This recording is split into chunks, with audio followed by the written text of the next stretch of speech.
Before we provide more information on this horrible tragedy, we would like to offer our sympathies to the bereaved families. One more shooting in the history of U.S. Gun control is necessary, or a constitutional barricade, before we can start a fresh discussion, but no one knows after how many lives will be lost, so after that we can think about it seriously. Let us know with your valuable thoughts in the comments section below.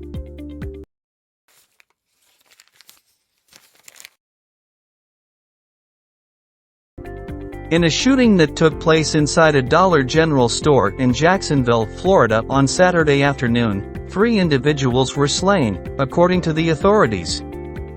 Officials reported that the suspect committed suicide. The suspect, a white guy in his early 20s, entered a dollar store shortly after 1 p.m. on Saturday, according to Jacksonville Sheriff T.K. Waters, who also said that he opened fire, killing 3 individuals. According to Waters, every victim was black. Black people were the group that he specifically targeted, according to Waters. Waters revealed that the suspect afterward passed away from a self-inflicted gunshot wound. His identity was not immediately made public. The shooting did not injure any other people. 2 males and a female were the casualties, although they weren't immediately identified. According to Waters, the guy had a Glock and an AR-15 style weapon and was dressed in a tactical vest and mask. He continued that the firearms had swastikas on them as well. Jacksonville Mayor Donna Deegan described the shooting as a hate-filled crime during the press conference. The suspect, who resided in Clay County, Jacksonville, with his parents, authored several manifestos, according to Waters, including ones addressed to his parents, the media, and federal agents. The gunman instructed his father to check his computer at 1:18 p.m. local time, and by 1:53 p.m., the shooter's family had called the Clay County Sheriff's Office, according to Waters. He had already started shooting in Jacksonville by that point, according to Waters. The writings of the shooter detailed his disgusting ideology of hate, according to Waters. In them, the shooter reportedly admitted that the attack was racially motivated, and he hated black people, said Waters. According to Waters, the shooter acted entirely alone and was not thought to be a member of any large group.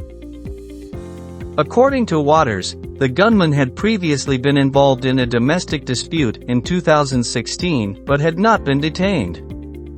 According to Waters, the shooter was also committed in 2017 under Florida's Baker Act, which is a legislation that permits law enforcement authorities and specific medical professionals to institutionalize people who may pose a risk to themselves or others for up to 72 hours, as reported by media sources.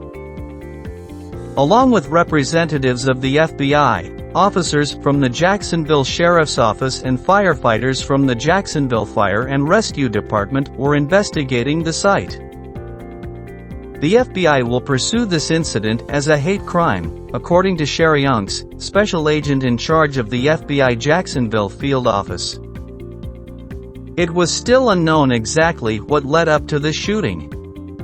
Deegan earlier revealed to the media that the suspect barricaded himself inside the store after the killings.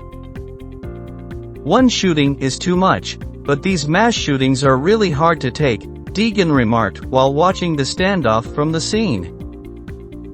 During the event, adjacent Edwards Waters University stated in a campus safety advisory that all students were kept in their residence halls.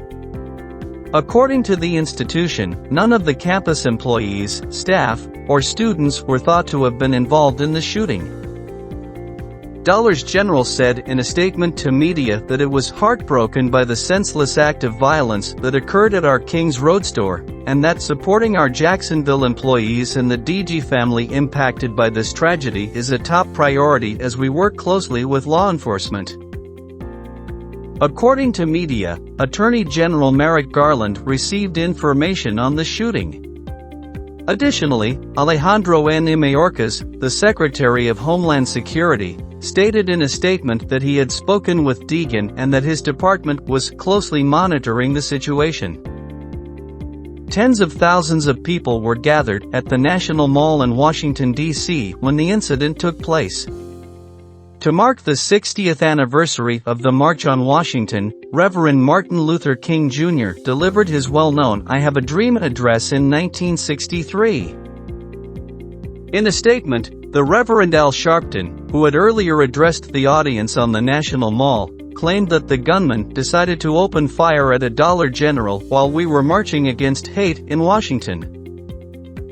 Regarding the March on Washington, Sharpton said, 19 buses came here from Florida today. There was a killing in their state of Florida while these Floridians were still traveling, one of them from Jacksonville.